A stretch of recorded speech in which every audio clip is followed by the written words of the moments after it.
estudantes do primeiro ano! Tudo certinho com vocês?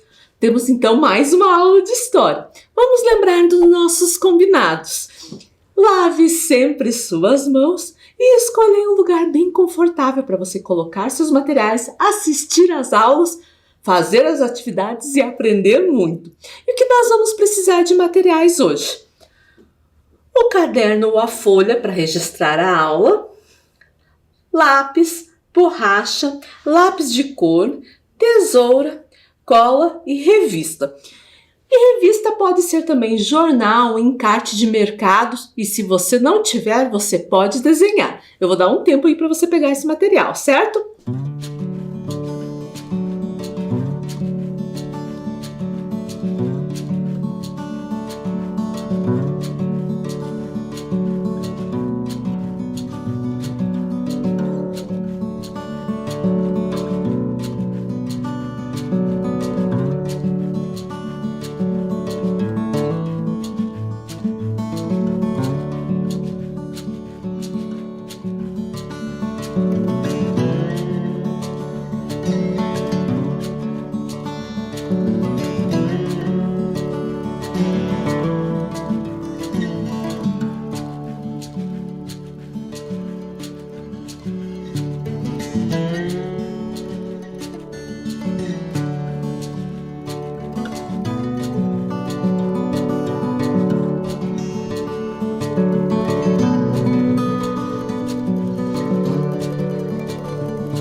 Já pegou seu material? E vamos fazer uma revisão da aula passada, que nós falamos dos diferentes modos de se alimentar. E começamos com algumas perguntas, lembram? A Vivi fez 2 perguntas. A primeira, por que precisamos nos alimentar? Vimos que os alimentos são nossa fonte de energia. Alimentar-se é uma necessidade básica do ser humano. E a segunda, se não nos alimentarmos, o que pode acontecer? A falta de alimentação ou uma má alimentação resulta em um mau funcionamento do nosso organismo. E quem não se alimenta ou tem uma má alimentação pode até ficar doente. E nós vimos que nossas preferências alimentares têm origem nos costumes alimentares da nossa família. Tem hábitos que vêm de família. A gente leu um texto na aula passada, mas eu vou dar um exemplo lá de casa. A minha avó tinha o costume de sempre fazer pão. A gente nunca comprava pão, era raro. Hoje em dia, a minha avó já é falecida, mas a minha mãe continua fazendo pão, certo? Na minha casa, um dos costumes é não faltar nem chá e nem laranja, porque eu não gosto de café, então eu tomo chá e gosto muito de laranja também, certo? Esses são alguns exemplos, alguns costumes, algumas preferências, então isso tem a ver com a minha família, porque a minha família também consome muito chá e gostam de laranja, certo? Vimos que os primeiros homens, mulheres e crianças viviam em grupos, que eles eram nômades e eles mudavam de lugar quando percebiam que os alimentos naquela região começavam a faltar. E as pessoas naquela época conseguiam alimentos através da caça de animais silvestres, da pesca e da coleta de frutas silvestres, sementes, ovos, folhas, raízes e mel. Com o tempo, eles começaram a plantar, tornando-se agricultores. E também começaram a criar animais que forneciam a carne e a gordura para a alimentação, certo? E aquelas famílias que eram nômades, aqueles grupos sociais que eram nômades, passaram a fixar suas moradias. E naquela época era costume construir as casas perto dos rios, pois facilitaria a irrigação das terras para o plantio e crescimento dos alimentos, né? E também para o uso na alimentação. Os campos começaram a produzir tantos alimentos que nem todas as pessoas precisavam plantar. E os agricultores, eles trocavam o seu produto pelo trabalho com outras pessoas. Até interessante essa troca, porque naquela época não existia a moeda veio depois, certo? Com a moeda, então, daí começaram a vender e a comprar produtos. E essas pequenas moradias, pequenas aldeias, cresceram tantos que se tornaram vilas, cidades, e que se desenvolveram e foram ficando cada vez maiores. E nessas cidades surgiram comércios que vendem uma variedade de alimentos. Vimos também a influência de outras culturas na alimentação brasileira. Por exemplo, o milho, a mandioca para a cultura indígena, a massa como macarrão para os italianos, sushi e sashimi, entre outros, para a cultura japonesa, o acarajé, o vatapá para a cultura africana. É claro que não existe só esses alimentos, existe uma variedade de alimentos de outras culturas que influenciaram a nossa culinária. E a Vivi veio trazer um recadinho. Vamos começar nossa aula de uma maneira diferente. Descubra o tema descobrindo a imagem. Então, ali tem uma imagem escondida. Atrás, então, dessas peças, essa imagem tem tudo a ver com a nossa aula. Vamos ver? Vou começar descobrindo. Deu alguma pista? Mais um. Opa, já começou a melhorar.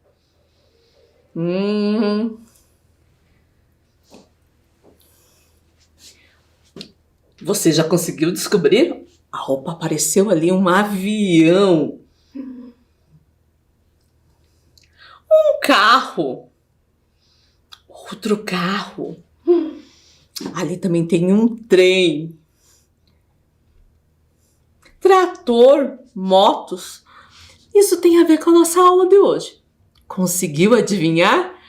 Hoje nós estamos na aula 14 e nós vamos falar de diferentes modos de se locomover.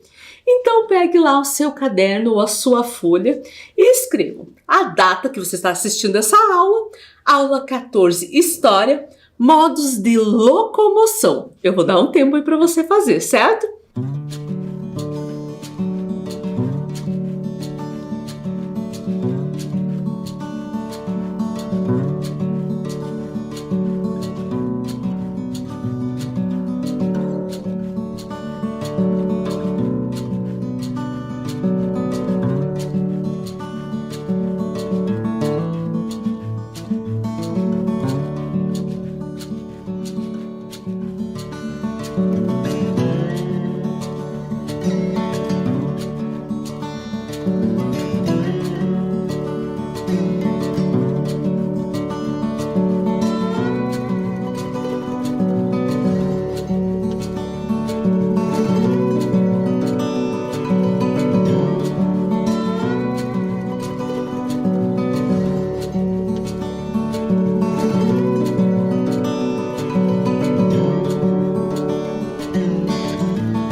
que está escrito na tela.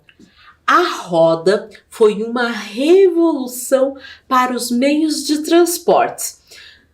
Tanto para os meios de transporte como locomoção, a roda foi uma revolução.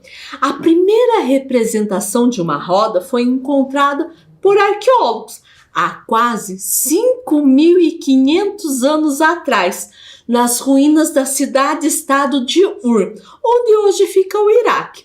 Era uma placa de argila achatada, como aparece ali na primeira, certo? Depois eles encontraram vestígios de rodas feitas de madeira inteiriça. Elas eram compactas e muito pesadas, que é a segunda que aparece aqui, certo? Depois surgiram as rodas com raios, que tornaram-se elas mais leves, porém mais velozes e de fácil manejo, como aparece nessas duas imagens. E hoje tem as rodas conhecidas como pneus, utilizadas em vários meios de transporte de locomoção também. E olha o que a Vivi veio nos falar. Com a invenção da roda, surgiram também transportes puxados por animais, pois a domesticação de animais possibilitou que eles fossem utilizados para transportar pessoas e cargas. Quando nós estudamos sobre alimentos, nós vimos que eles começaram a criar os animais para utilizar a carne e a mas também perceberam que esses animais iriam ajudar o trabalho da agricultura ali, certo? Então, começou a usar a tração animal, que é o ato de um animal mover um veículo ou um aparelho.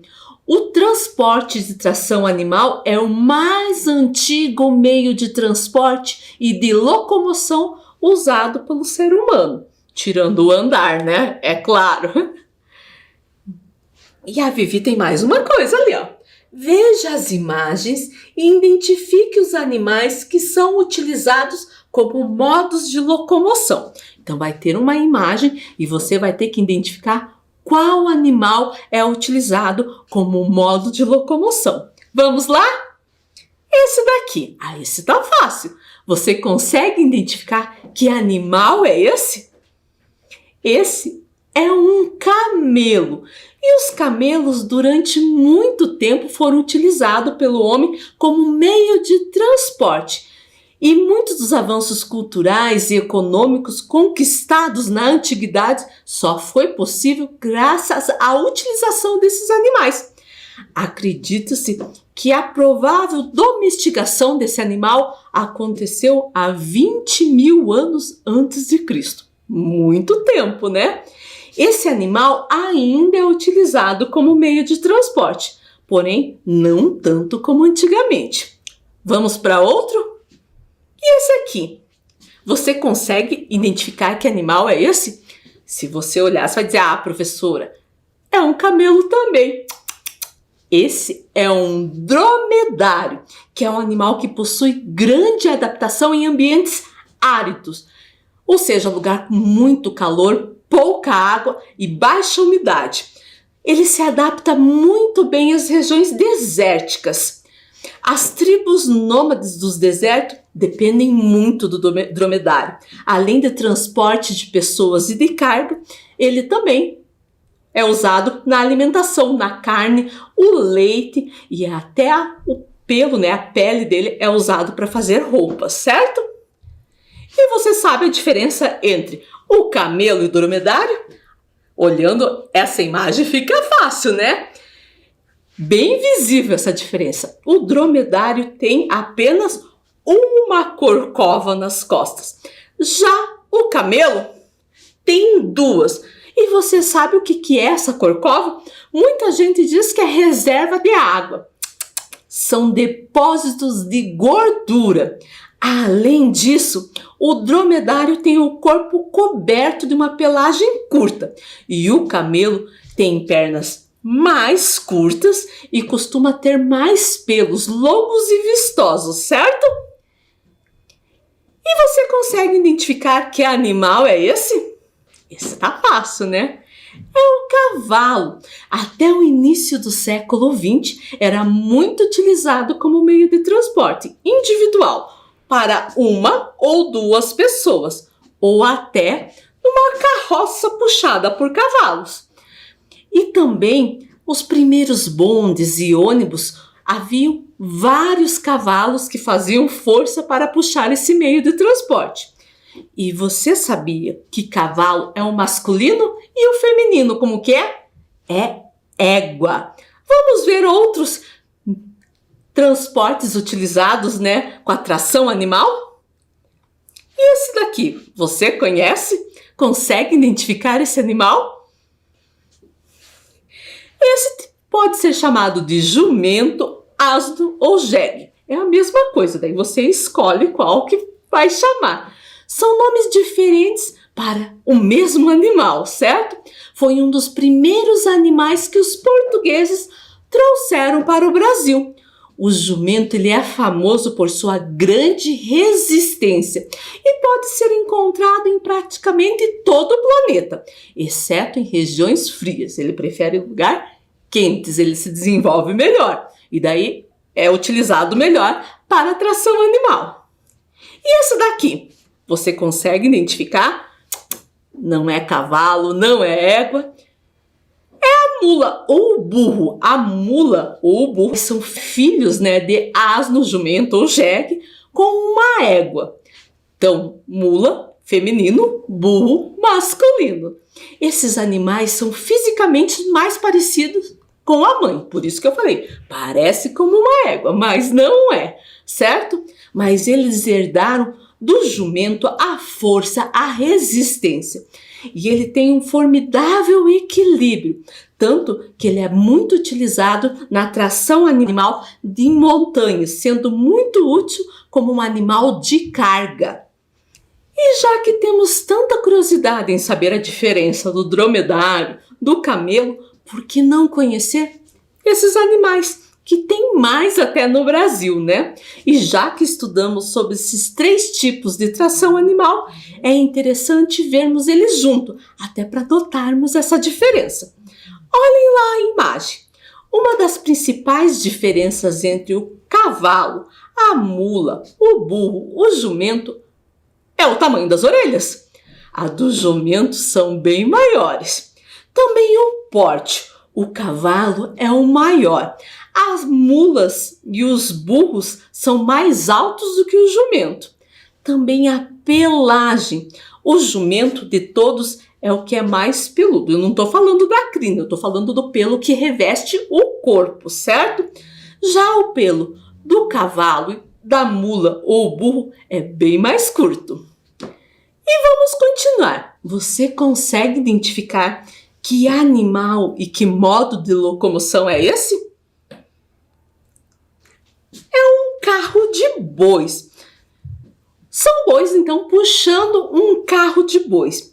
E pesquisando na história do Brasil, o carro de bois é um dos primeiros instrumentos de trabalho, além do mais antigo e principal veículo de transporte utilizado no país.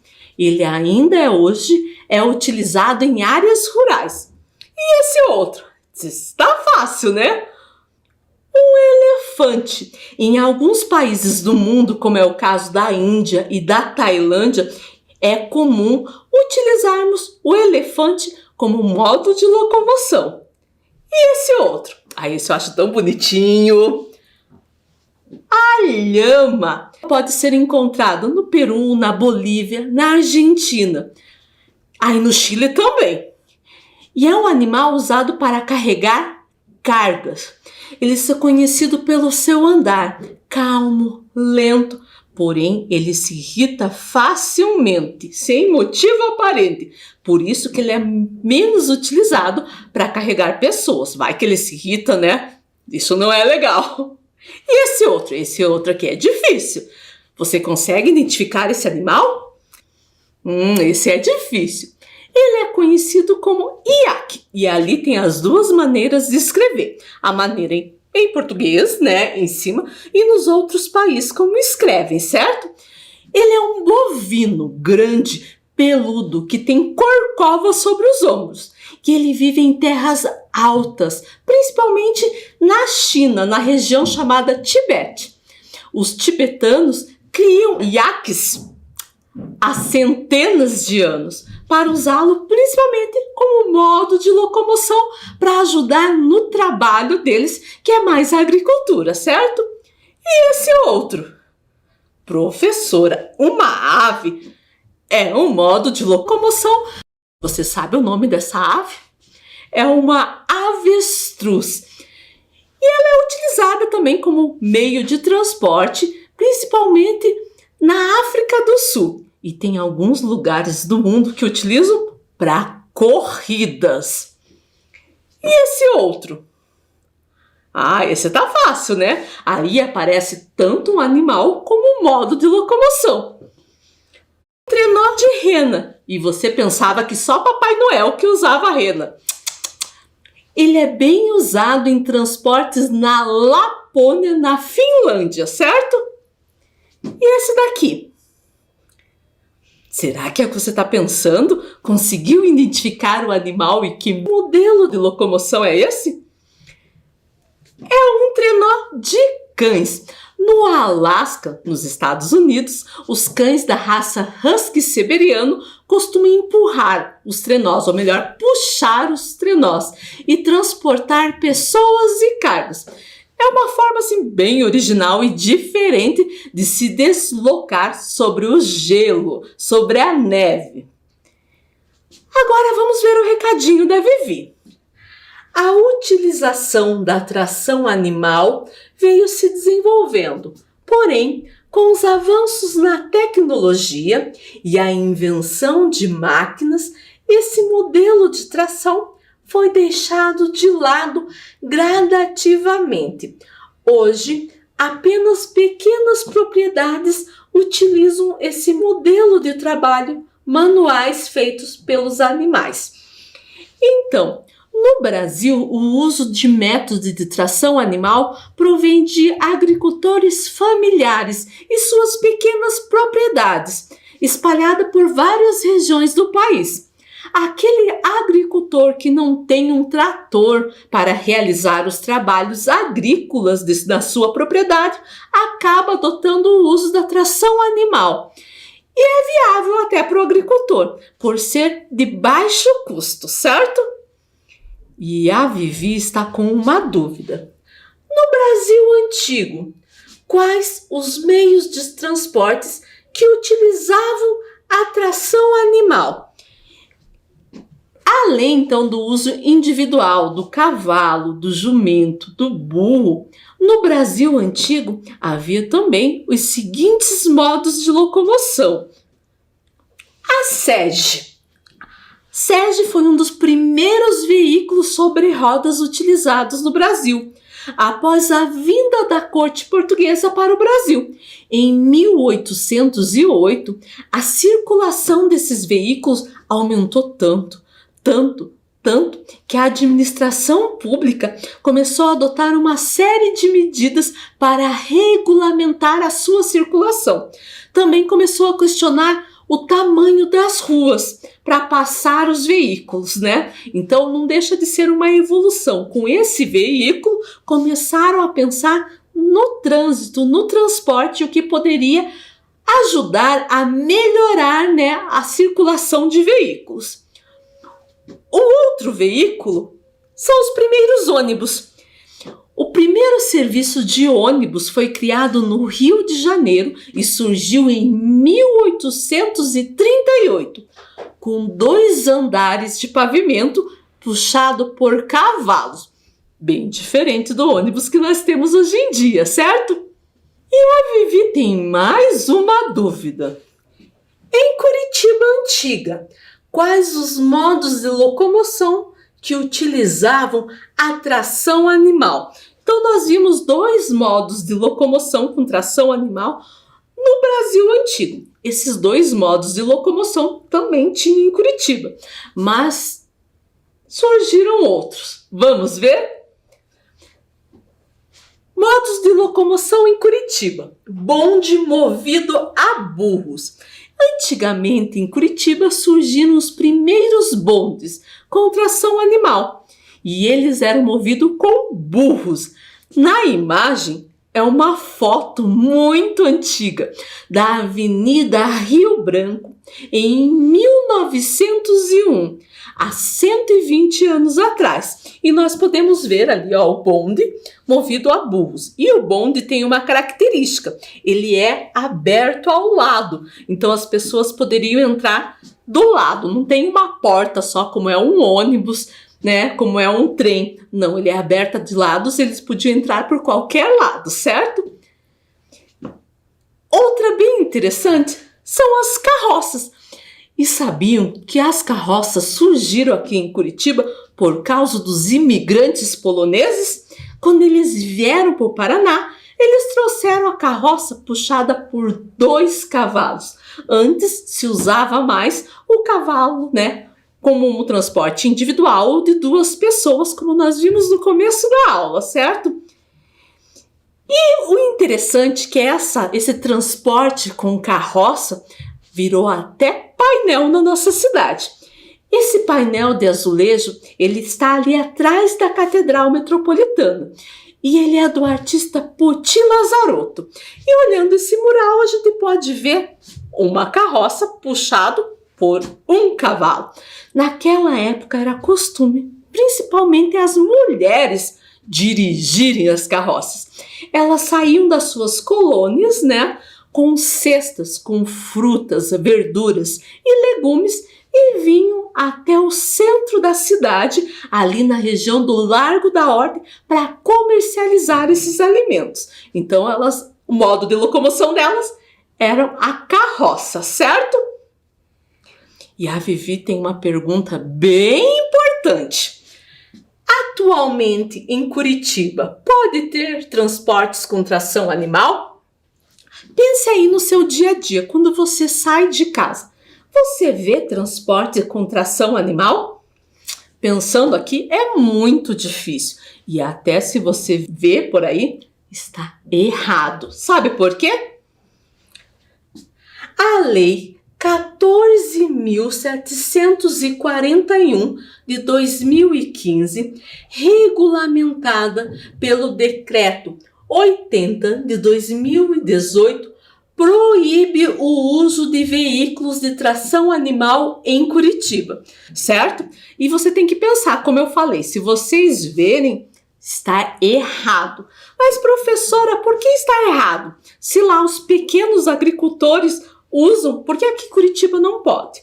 Nós temos que pensar o seguinte, lá os pequenos agricultores, o chão é adequado, eles vão ter alimentação adequada, certo? O clima também é mais favorável. Imagine um animal andar no asfalto. Não deve ser fácil, ainda mais que eles têm os cascos, pensando ali no cavalo, né?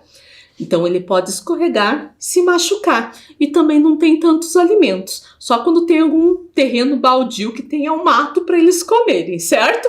Então, tração animal aqui em Curitiba é proibido, certo? E quantas coisas nós aprendemos sobre a tração animal. E até eu mostrei alguns animais para vocês, mas pode ter outros animais que também sejam utilizados para transporte de pessoas, de cargas, certo? E agora você vai fazer uma atividade sobre isso. Lá no começo da aula eu pedi revista, jornais, encarte de mercados ou de lojas, né? Eu preciso que você recorte e cole figuras sobre transporte com tração animal. Mas se você não tem nem o jornal, nem o encarte, não tem como recortar, você pode desenhar. E eu quero aí um desenho bem legal de vários animais que podem ser utilizados como tração animal. Eu vou dar um tempo aí para você fazer, certo?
daí já terminou sua atividade? Porque infelizmente a nossa aula já terminou.